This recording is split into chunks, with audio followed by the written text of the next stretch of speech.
Our dear Heavenly Father, so very thankful for all your many wonderful blessings. Thankful for this time that we have to study your word and to have this class and to look into the times of old and the Old Testament and look to the lessons that are there for us in the Old Testament and the ways that we can apply this to our lives today. In Jesus' name, amen. Okay, we're covering 2 Kings chapters 9 and 10 tonight. And there's just, like always, a wealth of just good things in the Old Testament for us to look at today. And I want to look at just a couple of things about the genealogy here. I know you can't see this very well. I'm going to point things out for us. So, as far as Jehu is concerned, because that's what this is all about tonight, here is Jehu right here on the genealogy of Israel. And in a lot of the genealogy I noticed, they have Jehu connected over to Jehoram over here. But that's not strictly true. And so I found this genealogy that shows what the chapter 9 actually says, that Jehu, his descendancy is from Jehoshaphat and then Nimshi. And so Jehu is not the son of Jehoram, as would be indicated on some of the lineage charts, but Jehu is descended from a man named Jehoshaphat, and not this Jehoshaphat over here in the lineage of Judah. Okay? And so that brings up some interesting things that I think I should point out that we should understand, is that when you look at Judah's lineage here, the lineage of kings, you notice they're kind of in a straight line. You have David at the top, and then you have the lineage of the kings of Judah that are all obviously in the lineage of David. Because the promise was from God to David that the lineage of kings would be of David. So, obviously, we have the lineage of all the kings in the lineage of David. But that's not true of Israel. You see, Israel's lineage is all over the place. And so, when you look at the lineage of kings in Israel, there's no set lineage in the kings of Israel. God could make a king out of anybody he wanted. And that's what happens here in our story, is you've got Jehu, who is a king that God just said, okay, we're going to make a king out of Jehu. And his lineage doesn't come from the previous kings. And that happens a lot in the story of the kings of Israel, is that God can make a king from anybody he wants. And it doesn't matter, because there's no promise like there is in the lineage of the kings of Judah. The promise was to David, and so all the kings of Judah are in the lineage of David, but not in the kings of Israel. Yes, Thomas. If you look at the chart, there's only one person that had the lineage, and it was only for a short amount of time. So, right, I'm looking over here, there is a lineage consistency, it's only for like maybe 4 or 5. And we are going to examine that in the story of Jehu. Right here. Right there. There it is. And that's important in the story, because in the story here. And so I just wanted to point out what's obvious and the difference between the lineages of Judah and Israel. There has to be a descendant in order for God to, be faithful to his promise to David, that one of David's, descendants would sit upon the throne of Judah. But not so for Israel. Anything can happen over here in the kings of Israel. Okay? And that's what I wanted to point out. Okay? So as we get into the story of 2 Kings chapter 9, we have a whole bunch of corroborated history that goes along with Jehu. Okay? We have all these artifacts. And I know you can't see these either, but Tim pointed out a bunch of these, that you got Jehu with the Syrian kings all over the place. And you can look these up, on the internet if you want to find out about them. But you get the Assyrian kings corroborate. I can't say that word either. Making all the history in the Bible true. All the things in the Bible are made true by all the artifacts of history. Saying that Jehu was actual king, and that all the things that we're reading about tonight about Jehu actually happened. Okay? All these things are true that we're going to study about tonight by artifacts that are actually historic and that are in museums today. Okay? So that's just pointing out that we are reading history. It's not made up. It's not just fiction. It's not fiction at all, but this is historic fact that we're reading about tonight. Okay? That's what this is pointing out. All right? So we get into the story, and this is a chart. I know you can't see this very well either, but it's talking, it lines up the kings, the prophets, and the scriptures right over here about the divided kingdom. Okay? So it just shows you where Elijah is, Elisha, the kings, and the scriptures, all over here. Okay? So, and this is a unique passage because it lines up all the prophecies. It lines up who is fulfilling the prophecies.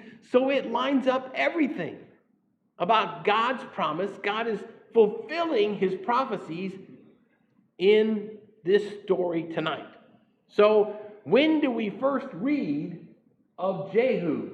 Okay? When do we first read of his name? It goes way back 16 to 20 years before what we're reading tonight.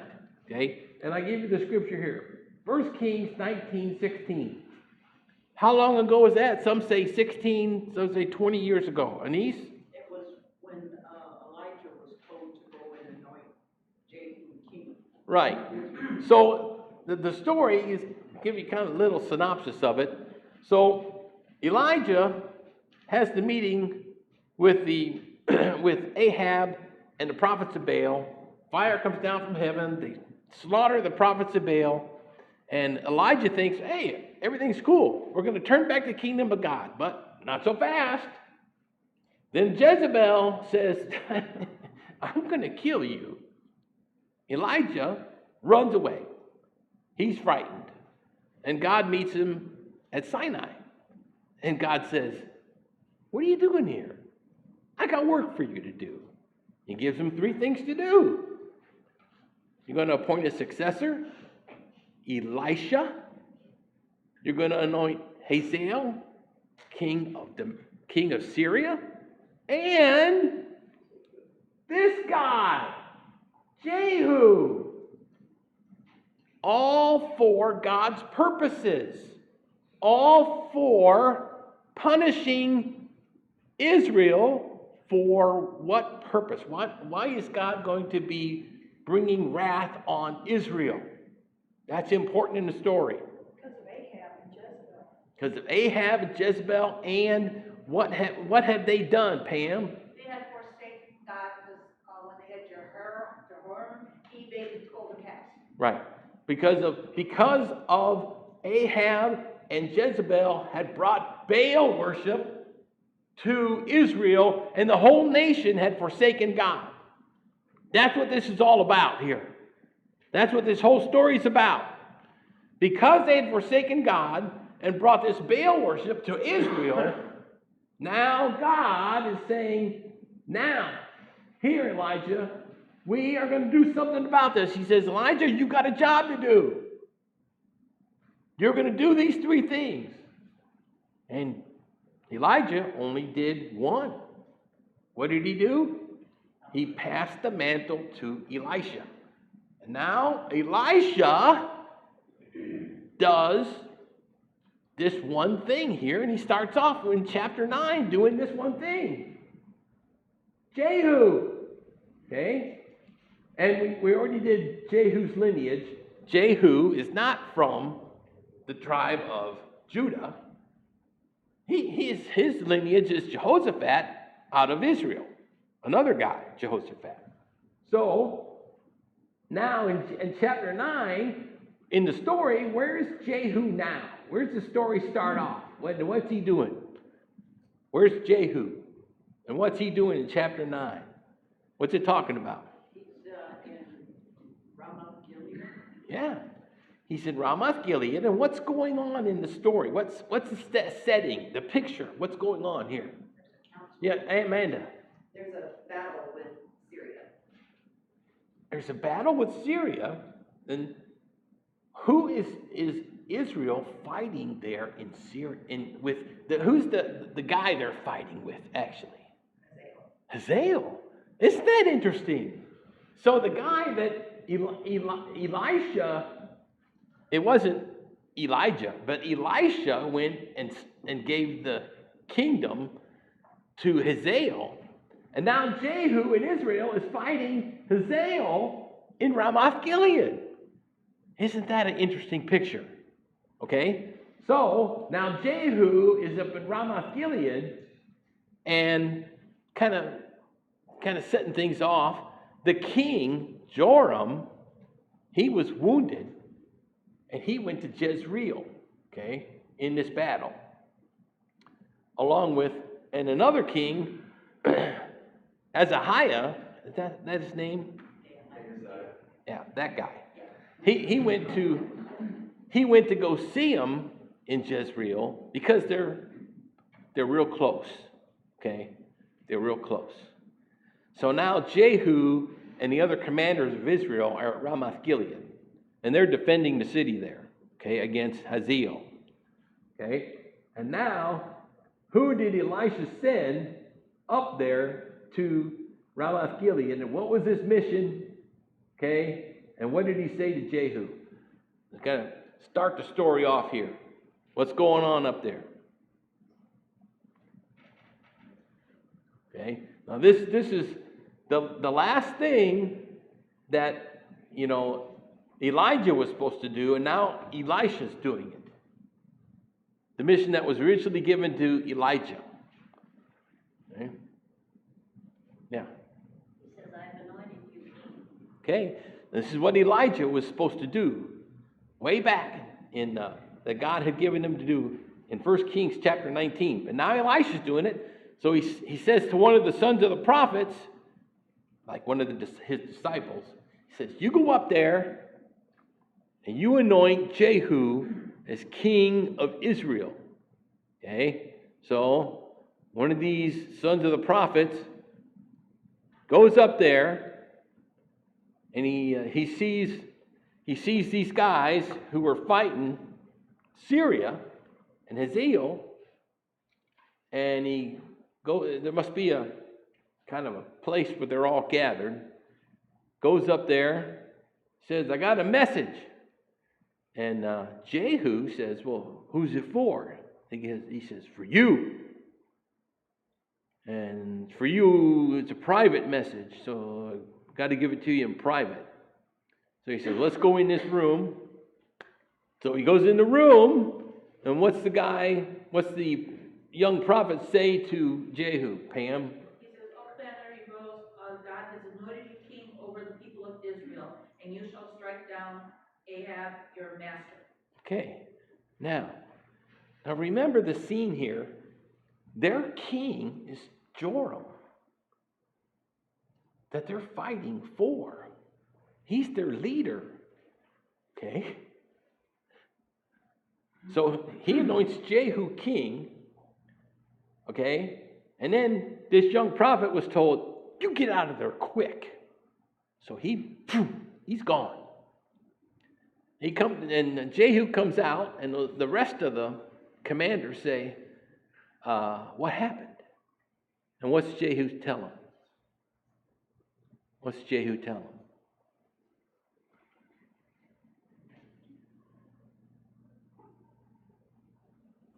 He tries to play it off like, oh, you know. It was nothing. Yeah. That guy's just, And they say, nah, tell us what happened. Tell us. What's he say?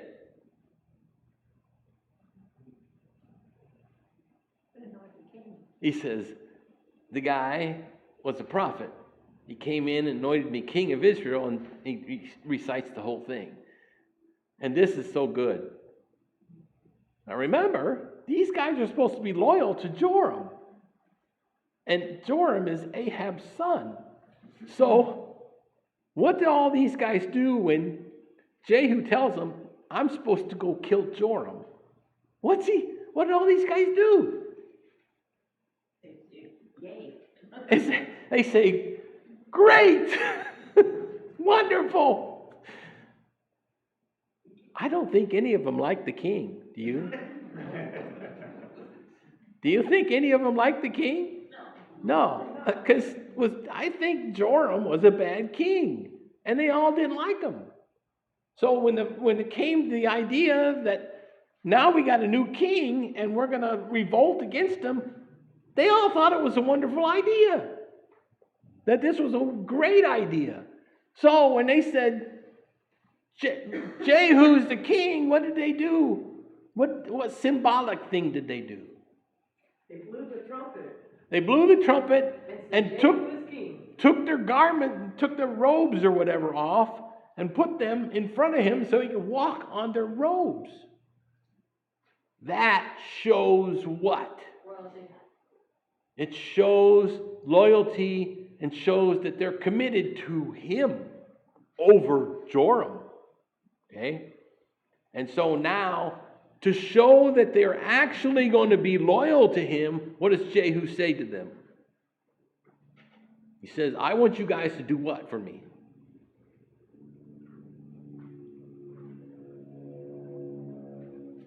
You guys are going to do what?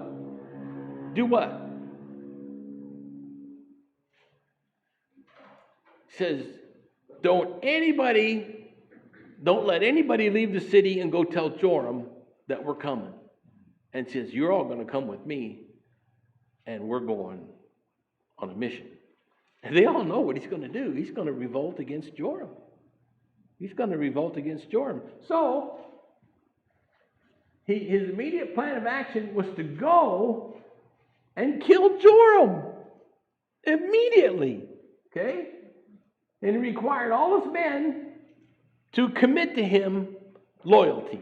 Okay? So, Jehu's objective was to go to Jezreel, okay, and to go kill Joram. And how did he accomplish this? How did he accomplish this? Him and his men did what? They just rode to Jezreel as fast as they could. They got a mission. They're going to do it right now. Okay? And so they're on this mission, and the guy in the watchtower at Jezreel says, I see a bunch of guys coming, king. So the king sends out messengers, and every time he sends out a messenger, Jehu says, the guy says, is it peace? The guy says, and Jehu says, what do you have to do with peace? Get behind me. In other words, you're not going back. If you're not with me, you're in big trouble. You better get behind me. That's what it means. So he sends out another messenger, same thing happens, and the guy says, the messengers aren't coming back. Nobody's coming back. And so the king says, okay, I guess I got to go see for myself. You see that this is God working. That's what that means. This is God working to bring Joram out to meet Jehu. And you see this because of where they meet. Where did they meet? They met someplace very significant. They met at a certain place. Where did they meet? So as Jehu's coming down, Joram comes out and they meet right at Naboth's vineyard for a specific purpose. And as he kills Joram, he remembers something. And this is fantastic. What does Jehu remember? This is great. This is fantastic. He remembers something from years ago. That the Lord had pronounced the judgment against him. Yes, he remembers that. But why does he remember it? Why does he remember it? He was there. Jehu was an attendant to Ahab. He says, I was there when Ahab was taking possession of Naboth's vineyard and the prophet Elijah came and pronounced judgment on him. I was there. I remember the words out of the prophet's mouth. That is fantastic. That Jehu was there hearing Elijah's words, and now Jehu is the one fulfilling the prophecy on Ahab's sons. He's the one delivering wrath from God. Okay? That's what Jehu remembers. Okay? So he sees the other guy, the king of Judah, wheeling around and departing, and what's he say? Why does he say kill him? Why was it he said kill that guy too? Kill Azahah. I can't pronounce his name. Kill that guy. Why was it he said kill the king of Judah? So, Ahaziah would have been the brother-in-law of Joram. Joram. And He was married to Joram's sister. And he didn't want any relatives trying to usurp his name. and because he was the brother-in-law of Joram, He would have been part of the line. because he was the brother-in-law of Joram, what influence had he received and what was he doing? He was worshiping. He was influenced by Ahab's daughter. So, what was he doing? He was doing evil just like Joram was. He was influencing the nation of Judah to do evil. And so, he was doing what God wanted him to do by executing judgment on the king of Judah as well. Okay? Don't miss that. He was executing judgment from God on the king of Judah as well. Okay? We got to fly. We are not going to get through all this. Okay? So, now he goes back to Jezreel, or he goes to Jezreel now. Okay? What did Jezebel do when she heard that Jehu had come to Jezreel? What did she do? Because she's got the royal palace there, remember? And she's in a royal palace. So what did she do when she hears Jehu is coming? She gets herself all ready to receive visitors. She's the queen, remember? Okay? They describe her as the queen mother. Okay? So, she may put on a crown. She may get herself all dressed up. Okay? So, she's royalty. Okay? She's getting dressed up. Okay? So, Jehu comes in. Okay? Now remember, he's come a long way. He's come a long way in a big hurry. He's done battle. Okay? So, he's very tired, very weary, comes in, sees the palace, comes into the palace, and she's up in the tower or whatever. What does she say to Jehu? This is important. Pam? She says, "Is it peace, you Zimri, murder of your master?" She asks us a question. Okay. Now, Zimri is a famous character in the past for Israel. What's he famous for? What's Zimri famous for? He did what? He's famous for one thing. Yeah? No. Before that. He killed the king. He killed the king, okay? And then his reign was over. He was a failure. That's what's important. Zimri was a failure as a king. So, what's she doing when she says this to Jehu? What does that mean when she says this to Jehu? She's insulting him. She's insulting him and telling him that he will fail. Insult upon insult. Zimri, your master's murderer, he's comparing him to the ultimate failure as a king. Okay? That's what's going on here. Okay?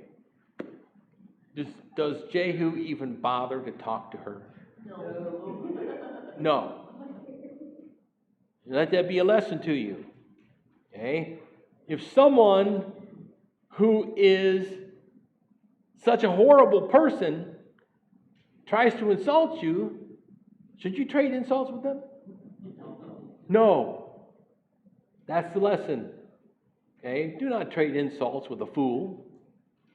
Don't do that. What? So what does Jehu say to who? Yeah. He asks that there's like 2 or 3 officials behind her, and he goes, "Who's on my side?" And they look down, and he goes, "Throw her over." Yeah. Okay. Why do Jezebel's attendants, servants of Jezebel, listen to Jehu? Important. He's the king. What? They don't like her. They don't like her, and He's the king. do they know who's more important? Yeah. Do they know which would be better to serve, Jezebel or Jehu? Jehu at this point. All right. Are they smart? Yeah. Yeah. Okay. If you got Jezebel, and now you know that she will be defeated, you better know who you should serve. The defeated, rotten, terrible queen, or the guy who's going to be the victor. You better know who you're going to serve. God or Satan. She represents Satan. Jehu represents God. You better know who you're going to serve. So they're smart. So they look down to him and they say, "Yeah, we see you. We see you. Count on us." And he says, "Throw her down." Not a hesitation. They know. They understand. So they throw her down. Okay? So they throw her down and the horses trample her. I don't think it was an accident. I think it was on purpose. The horses trampled her. Yeah. They trampled her. Maybe they ran over with the chariots. Whatever. It was what she deserved. Okay? What she deserved. They didn't even bother to do anything else. Remember, Jehu's all tired. Okay? And his men. So they go in and have something to eat. They don't even bother with her at all. They go in and have something to eat, and then as an afterthought, they say, "Well, maybe we should do something about that nasty person out there. She was actual royalty somehow. Maybe we should do something." And when they go back out, what do they see? Nothing. She was all gone. Dogs are looking Most of her was gone. So Jehu explains this by saying what? What's he say? This is according to the word of the Lord spoken by Elijah. And remember, he was there when Elijah said it years ago. He was there and heard the actual words of Elijah. So this is what happened according to the word of the Lord spoken by the prophet. So he says, it's God's will that this happen. Okay? It's God's will. Okay? So, what evil had Ahab and Jezebel done? What had they done? They forsaken God and led the whole nation into idolatry. So, what were the consequences? Go back, remember, what were the consequences of Jehoshaphat being allied with Ahab? We look back to all those scriptures. We can't because we don't have any time. We go back to all those scriptures. Jehoshaphat, the prophet, came to Jehoshaphat and said, do you love people that God hates? You'll bring wrath upon yourself. And then he gave his sons to marry Ahab's daughters. And what evil did that bring upon the nation of Israel and Judah? It gave terrible, terrible consequences. And we're seeing it happen right now in this story, is what we're seeing. Okay? We got to hurry. So then Jehu goes on his quest. Okay? He's in Jezreel now. So he goes on this quest and kind of outlines it here. He goes all the way from Ramoth Gilead over to Jezreel. Okay? And he kills Joram and Ahaziah and Jezebel here. And now he's going to go all the way down to Samaria to do, in the zeal of the Lord, to take care of all the things he needs to take care of.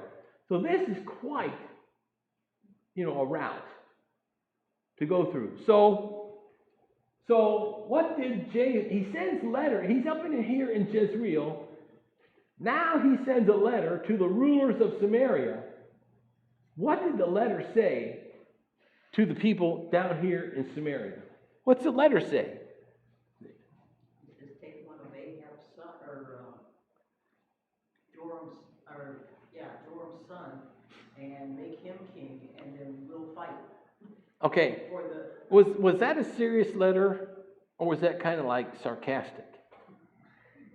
Either way, it's kind of funny, isn't it? It is kind of funny, because here he is. He's just, done terrible things up here and shown, he means serious business. So he sends a letter down here and he says, hey, you guys, I hear you got Ahab's sons or Jehoram's sons or whatever down here. He says, set them up as king and get ready. I'm going to come down there and, start killing all of you. I'm going to go down there and make war against you. And they go, wow, we're in big trouble. He just, you know what he did up there? He's going to come down here and do the same thing. He said, we're in big trouble. And they send a letter back and said, hey, we're not going to make anybody king. You're our king. We'll do whatever you say. So he sends another letter. And what did the rulers of Samaria agree to do? Because he sends another letter and says, do this. What does he tell them to do? He says, you take all those sons of Joram or Ahab or whatever it is, and you cut off all their heads and send them back up to me here in Jezreel. Send them up here. So they do it. And then when the heads come up here, Jehu tells them to do what with the heads of Joram or Ahab's sons? What's he do with all those heads? 70 heads. Piles them up at the gate of Jezreel. Okay? What's he doing when he does that? That line's fun. He's showing everybody, I'm the king. When I talk, people listen and things happen. And he says, I killed Joram and everything, and I killed Jezebel. But look, I didn't kill these kids. But I just said so, and it happened. Think about it. Think about that. That's what he's saying. So then, that's what he said. That's what he said to all the people, okay? And then he scares them all, And then what did he do in Jezreel? In chapter 10, verse 11. What's it say he did in Jezreel after he scares everybody to death? Yeah, Pam or Cindy. Everybody that remained in the house of Ahab, he destroyed them. Yeah, he cleans house in Jezreel. He goes and kills everybody that had anything to do with Ahab. Kills them all. He means business. He means business, okay? He kills them all. So, then he starts off to Samaria, okay? And he meets a band of people on their way to Jezreel to have to meet with King Joram and to their relatives of Joram, okay? And what's he do to them? He meets them right here. What's he do to them? The relatives of King Joram. Or relative of Ahaziah, okay? What? He kills all 42 of them. He said, massacre them. He massacres them, okay? So then, who does he meet next? Who does he meet next on the journey to Samaria? Jonadab. Jonadab of okay. Who is this guy? Is this an important guy? Who is this guy? Why does he even mention him in the story? Who is he? Do you hear him mentioned later on in the Bible? In Jeremiah 35 and verse 6, who are the people that mention his name? Jeremiah talks about these people, and they say, our father, Jonadab, taught us to do what? They mean they're the guy who taught them, and it was this guy that Jehu met. Some type of a guy to not drink wine. In other words, this is a righteous man. A guy who had zeal for the Lord, and we'll find out because Jehu takes him along. Jehu sees this guy, and he says, is your heart right like mine? And what does Jonadab say? Okay, he says, yeah.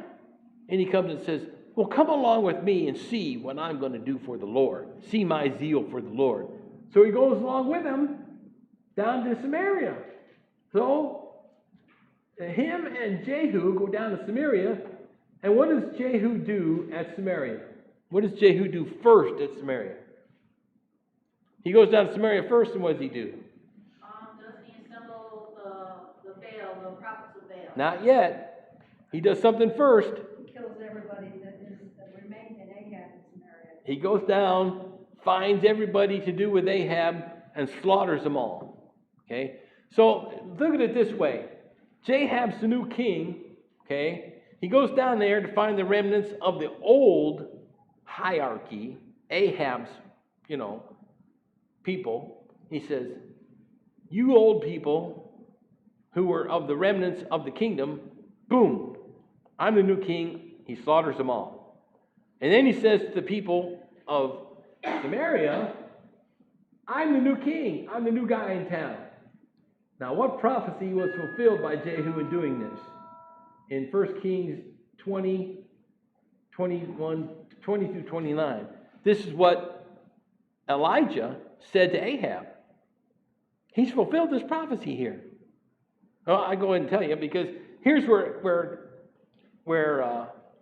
go ahead. It was after Ahab had humbled himself, and Elijah told him, you won't die, but your son and all your That's it. sons, children, and relatives. Exactly. Elijah met Ahab on the property of Naboth when Ahab was going to take possession of it. And Elijah says, because you've killed and taken possession, judgment is going to fall on you. Then Ahab humbles himself And as you said, then God tells Elijah it won't be on Ahab directly, but on his sons. And this is what's happening right here with Jehu. He is coming down and fulfilling this in Samaria, killing all of Ahab's sons and everyone to do with Ahab, all his relatives. Everyone is destroyed.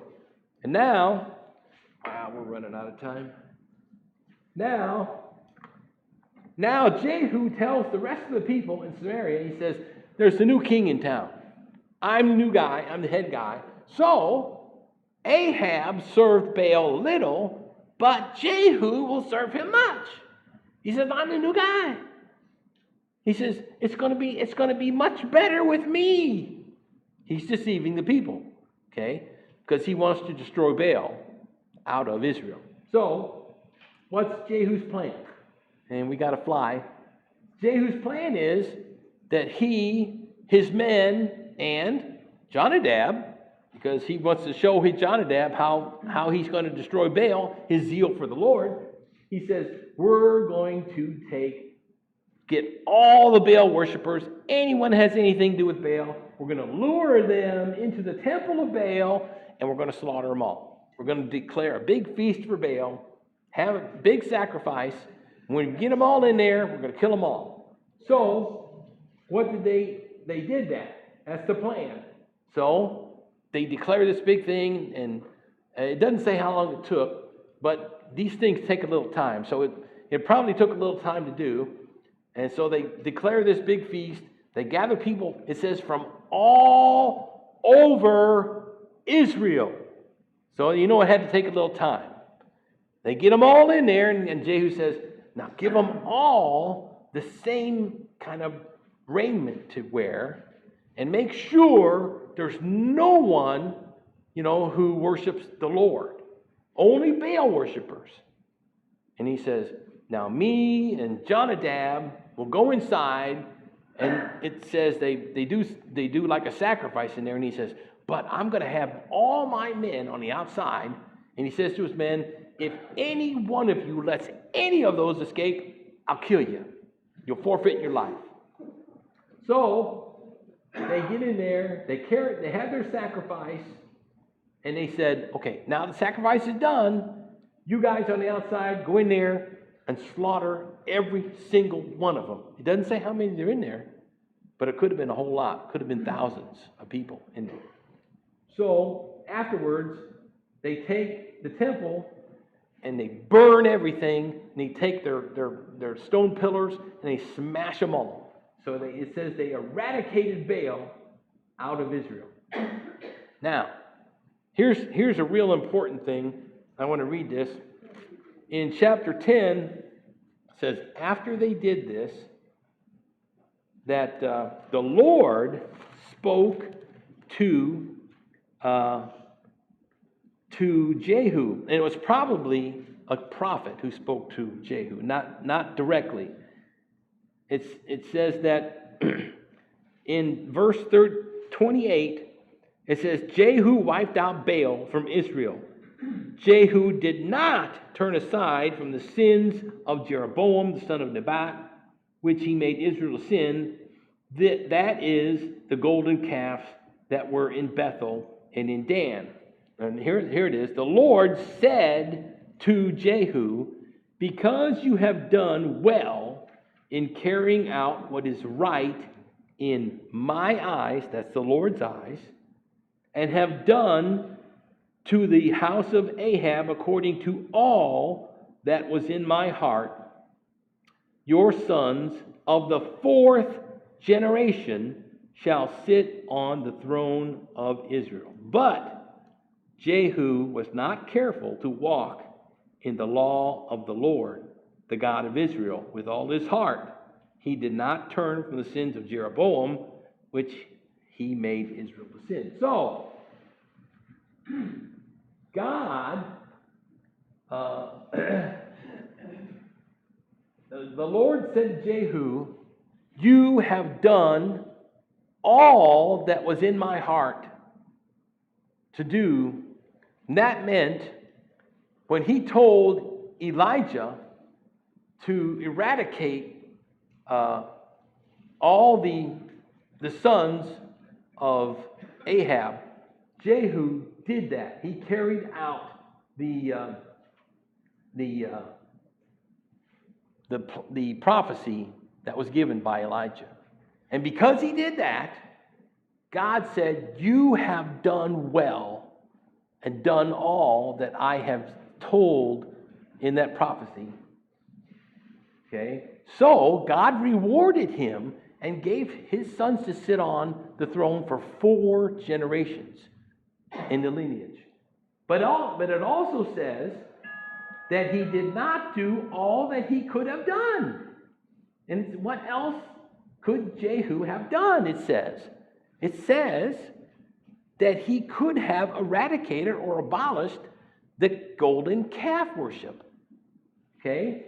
So, and it also says at the end of the chapter, why did the Lord cut off parts of Israel? Well, it talks about that also. Why did the Lord cut off parts of Israel? And who did it? We know that. It was Hazael. He was the king of Syria now. He did that because Israel was continuing to sin because of the golden calf. Now, why didn't any of the kings of Israel abolish the worship of the golden calves? It was something deeply rooted in their kingdom. And if something's deeply rooted, it's hard to get rid of it. And we're out of time. Oh, I'm so disappointed. So if we have something that we leave off, something, in the New Testament, who had a zeal for the Lord but left things off? And it was the Pharisees. Paul said they had a zeal for the Lord but not according to faith. Do many people today, Christians, have a zeal for the Lord but don't follow the Lord fully? Think about the Jehovah's Witnesses. They have a great zeal for the Lord, but they don't follow His word fully. Do we obey the Lord completely, or do we just do what's pleasing to Him? Can we do all that God has commanded? How can we do it? By following His word. A simply just following His word and doing as God commanded. Jesus said, not everyone who says to me, Lord, Lord, will enter the kingdom, but those who do the will of my Father. People who have great zeal, it says there, are not guaranteed that they'll be saved, but those who do the will of God. Thank you all for a good class.